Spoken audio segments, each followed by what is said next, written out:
content of this program is intended for people who are blind and print impaired. Hello and welcome to our April 2025 edition of Heard Any Good Books Lately, a program from the North Carolina Reading Service. I'm George Douglas. This program is brought to you by the Friends of the State Library of North Carolina, Accessible Books and Library Services, an organization of citizens, volunteers, and patrons, all interested in supporting the library and the services it provides. And the Friends Group was founded back in 1989 and now has more than 300 members across North Carolina. If you'd like to join the Friends Group yourself, we'll have information on how to do that later in this program. This program is all about books available from the State Library of North Carolina, Accessible Books and Library Services. The library has more than 86,000 titles in its collection. Books and magazines are available in large print, Braille, and talking books as well. The library also has more than 11,000 patrons across the state. If you're not a patron but are interested in becoming one, I'll have more information at the end of this program. This month, we'll take a look at some of the most popular books checked out in the month of March at the State Library of North Carolina, Accessible Books and Library Services. We began the program this month with a book called Whispers. It's a new one by Lisa Jackson, set in a small town on the Oregon coast. #1 New York Times bestselling author Lisa Jackson's chilling novel explores a family's twisted legacy of lies and murder. Here's the plot. Even as a man as powerful as Dutch Holland can't keep a scandal buried forever. Well, that's why he summoned his children home to Oregon before announcing his run for governor. 16 years ago, his rival's son, Harley Taggart, drowned in the murky waters of Lake Arrowhead. Dutch needs to know if his 3 daughters played a part before the press begins digging into the tragedy. But instead of helping with damage control, the Holland sisters' return is the catalyst for shocking new revelations. Claire Holland has never breathed a word about what happened that night, while Tessa was the wild child and Miranda smart and studious. Claire was romantic. She'd fallen in love with Harley, even became engaged to him. But complications abounded, including local bad boy Kane Moran. Now Claire learns that an investigative journalist is back in town too, planning to write a book about Harley's death. Soon rumors swirl of betrayal and jealousy. Another body is unearthed, and a sadistic killer prepares to tie up every loose end at last. Once again, the book is called Whispers, and it's by the popular author Lisa Jackson. Now we have 2 more books that are brand new by the guy that we talk about every single month on this program. He always has something new and popular out. James Patterson, of course, and a couple of co-writers involved in each of these books. First, we're going to talk about the Texas murders, and that one was co-written by James Patterson and Andrew Bourelle. Now, this is a thrilling novel from this best-selling author. The great Texas Rangers go on a holes-barred pursuit of the most dangerous killer ever to terrorize Texas. Texas Ranger Rory Yates protects his home state wearing a 5-pointed silver badge and carrying a Sig Sauer. When a native woman disappears on the summer solstice, clues point to a cold case. Yates, a quick-draw champion, partners with expert archer Ava Cruz of the Tigua Tribal Police. The investigation leads to the edges of Texas's most unforgiving landscape, where the officers take dead aim with every shot in their arsenals. Once again, this is called simply The Texas Murders, and it's by James Patterson and Andrew Bourelle. Now, another brand new book by Patterson as well is called Holmes is Missing, and this is one that he co-wrote with Brian Sitz. Both of these are on the top 10 list from this past month here in North Carolina. Best-selling author James Patterson populates his murder mystery novels with cold-blooded killers and smart detectives. In Holmes is Missing, P.I. Brendan Holmes has committed the perfect crime. He's made himself disappear. Here's the plot of this one. Success has come quickly to Holmes, Marple and Poe Investigations. The New York City agency, led by 3 detectives, Brendan Holmes, the brain, Margaret Marple, the eyes, and August Poe, the muscle, with famous names and mysterious pasts, is one major case away from cementing its professional reputation. But as a series of child abductions tests the PI's legendary skills, the cerebral Holmes' absence leaves a gaping hole in the agency roster. Only by closing ranks and solving the mystery within can they recover all that's been lost. Holmes is Missing. That's the name of this book, and it's not about Sherlock Holmes. It's about a brand new contemporary Holmes. And the book was written by James Patterson and Brian Sitz.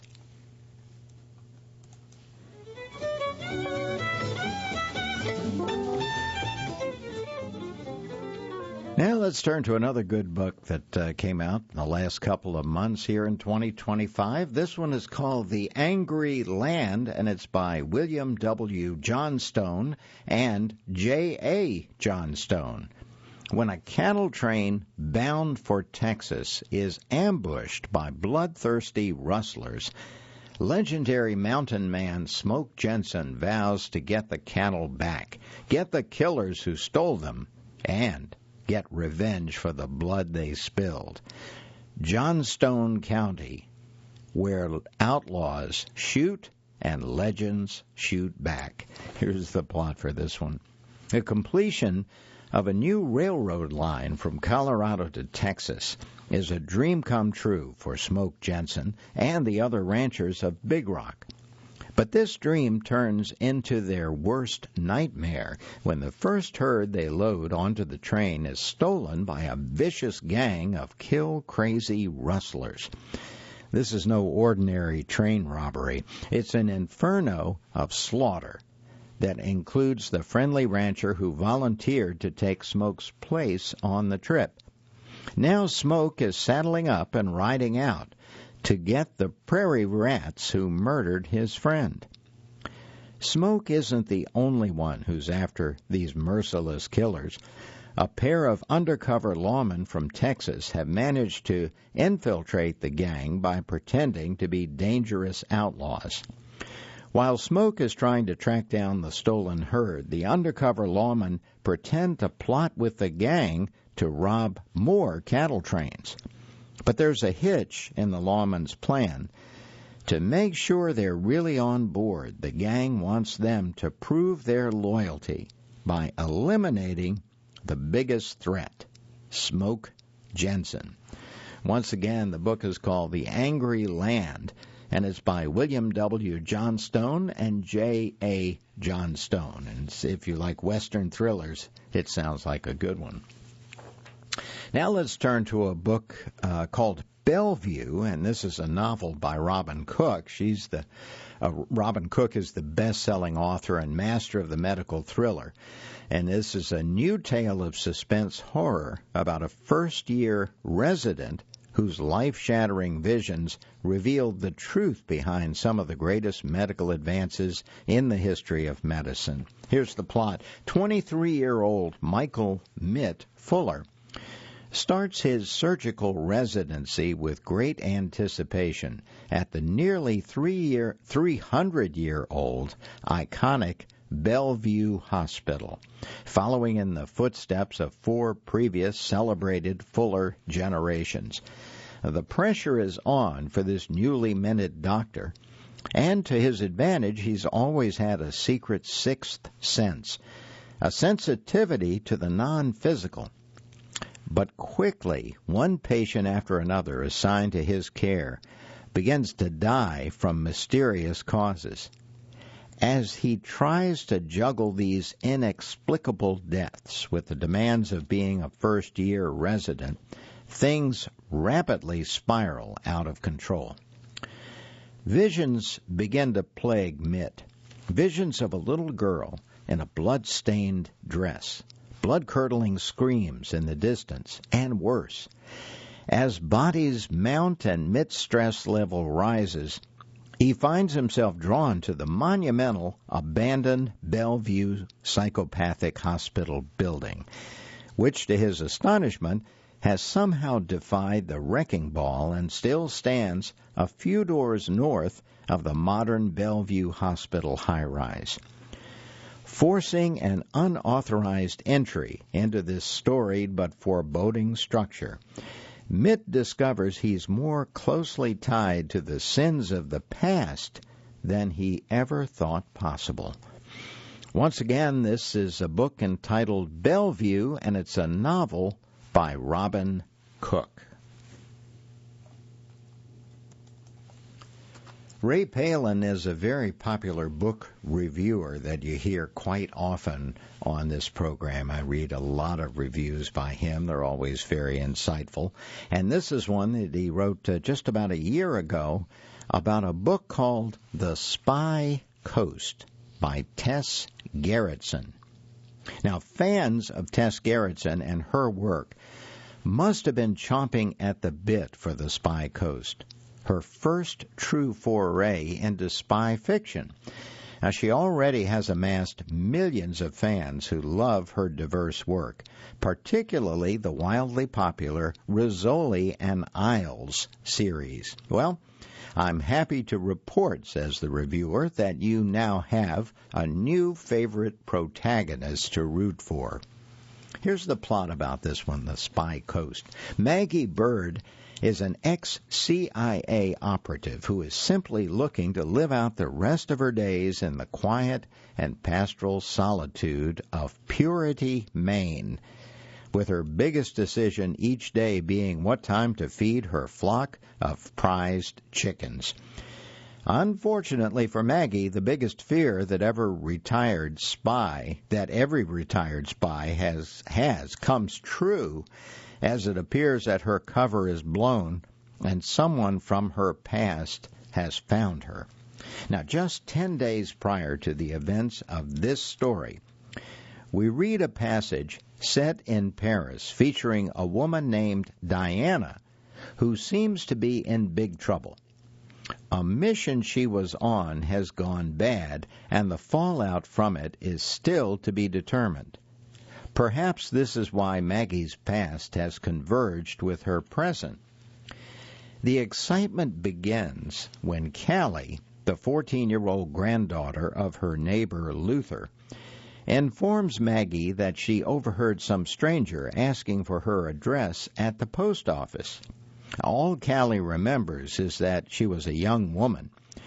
Immediately, Maggie's antennas are raised, and she wonders if this is a friend or a foe. Regardless of their allegiance, she just wants to be left alone. The stranger in question turns up at Maggie's place, and we learn that her name is Bianca. Now, her visit is a friendly one, as she wants to know if Maggie has any idea where Diana might be. Maggie indicates that she has not seen or heard from her in 16 years and is completely out of touch with that world.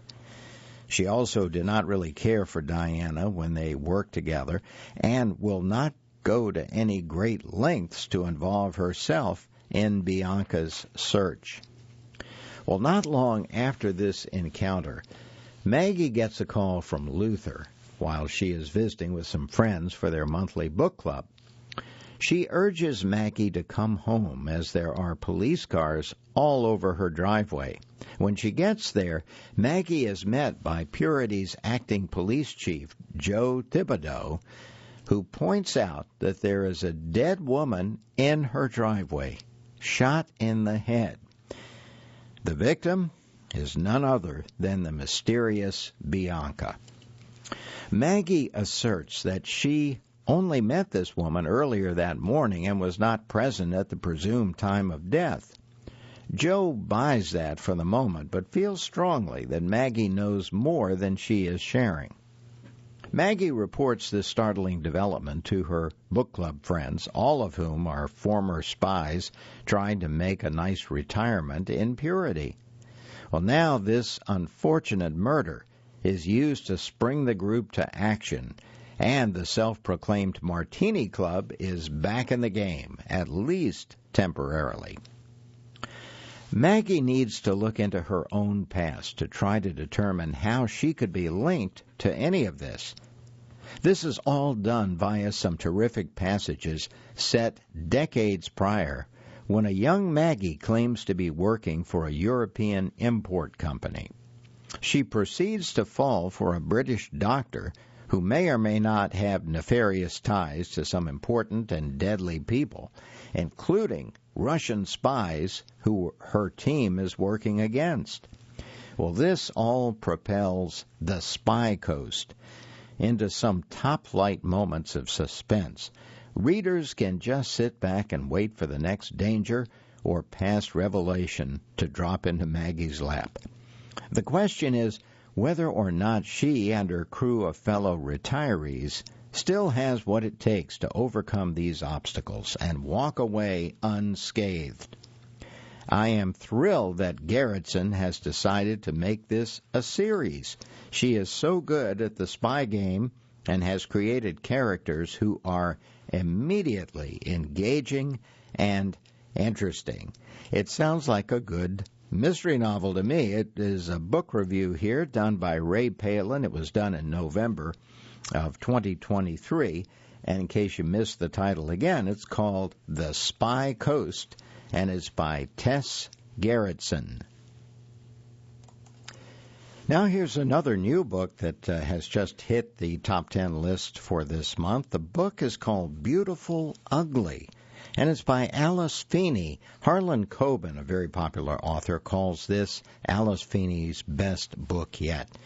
The million-copy best-selling queen of twists, Alice Feeney, returns with a gripping and deliciously dark thriller about marriage and revenge. Here's the plot.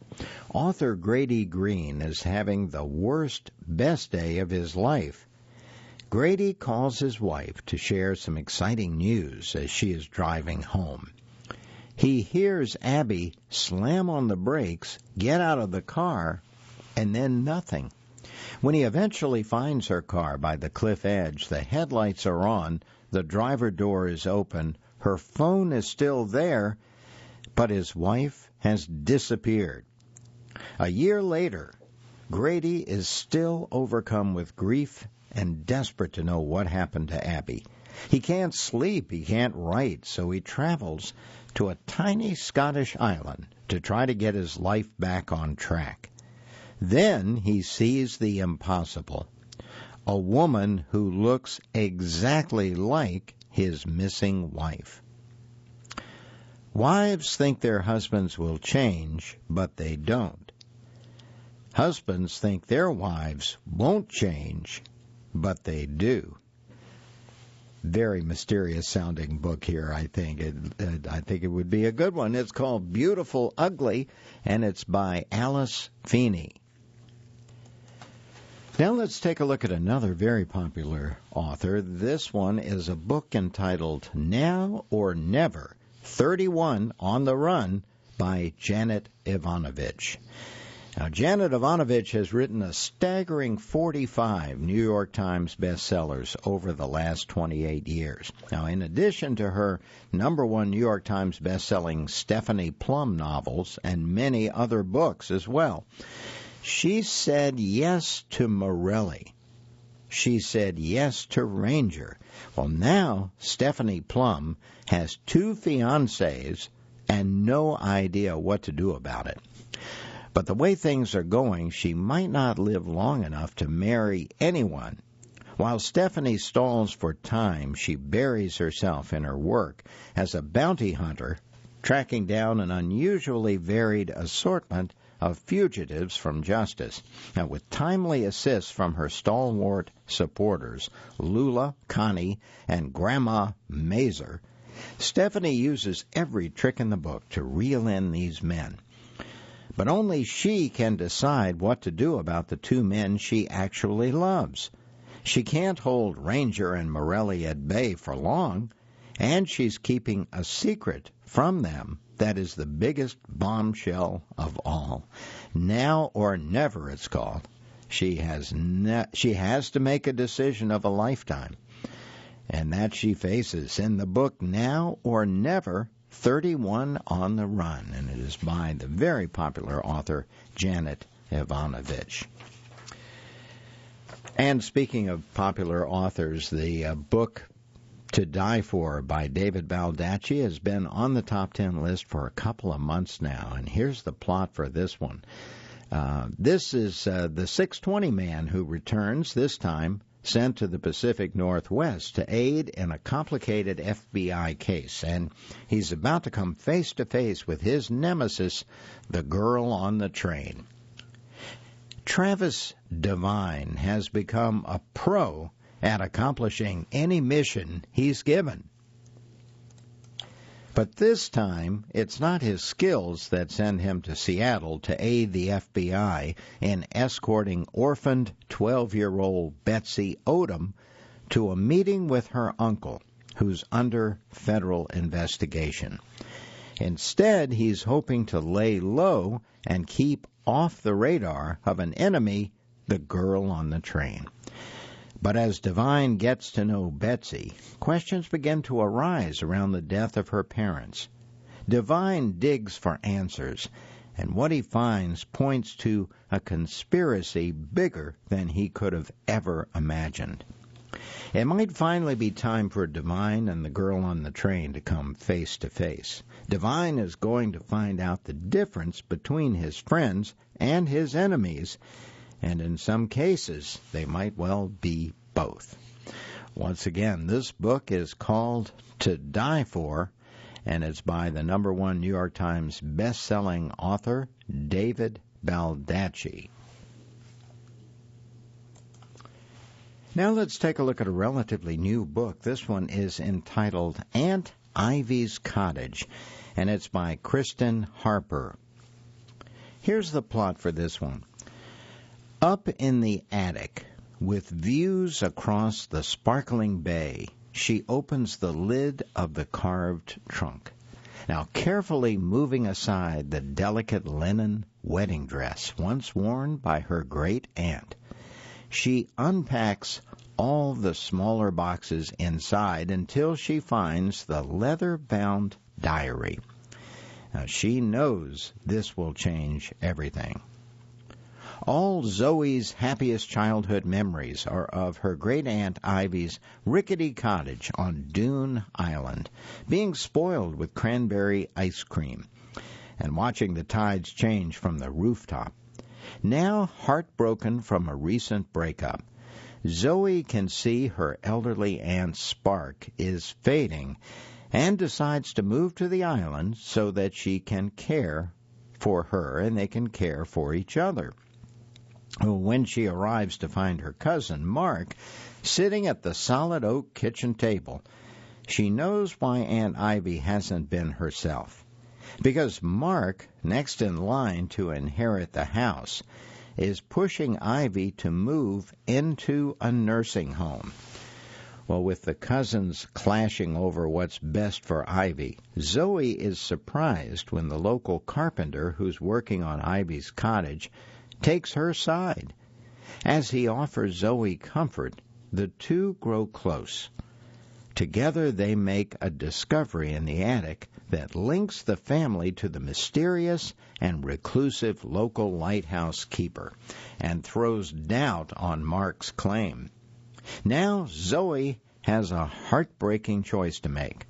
The discovery could keep Ivy in the house she's loved for her whole life. But can Zoe trust that the carpenter really has Ivy's best interests at heart? And will dredging up an old secret destroy the peace and happiness of Ivy's final years and tear this family apart for good? Well, the only way to find out is to read or listen to this new book by Kristen Harper. It is called Aunt Ivy's Cottage. Now in this program, we've gone full circle. We've come right back to another book by James Patterson. It was on the top 10 list this month. And the book is called The House of Cross by James Patterson.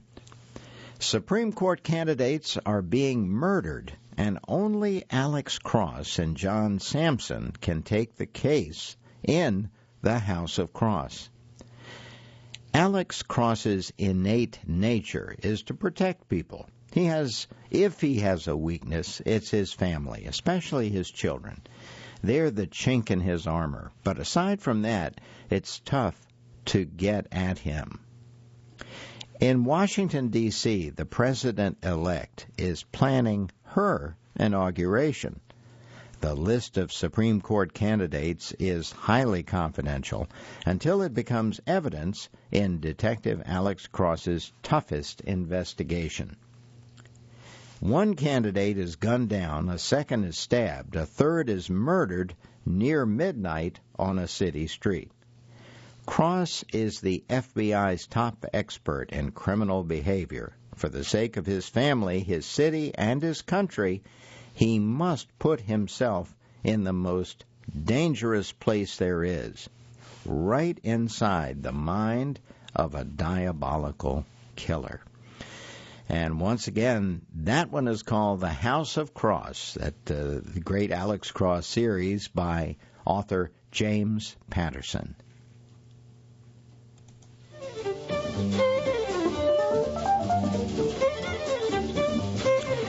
And that is all we have, all the time we have for this month's edition of Heard Any Good Books Lately? I'm George Douglas. I hope you enjoyed the program today. If you'd like more information about how to become a patron of the State Library of North Carolina, accessible books and library services, simply Google or search for Accessible Books, North Carolina Library. Or you can call toll-free 888-388-2460. Once again, that number is 888-388-2460. Now, you can also use those same numbers and the website to join the Friends of the State Library of North Carolina, Accessible Books and Library Services. It is that wonderful organization that sponsors this monthly feature on books. And this program is intended for people who are blind or print impaired. Heard Any Good Books Lately will be available right after the broadcast at our website, ncreadingservice.org. So long until next month.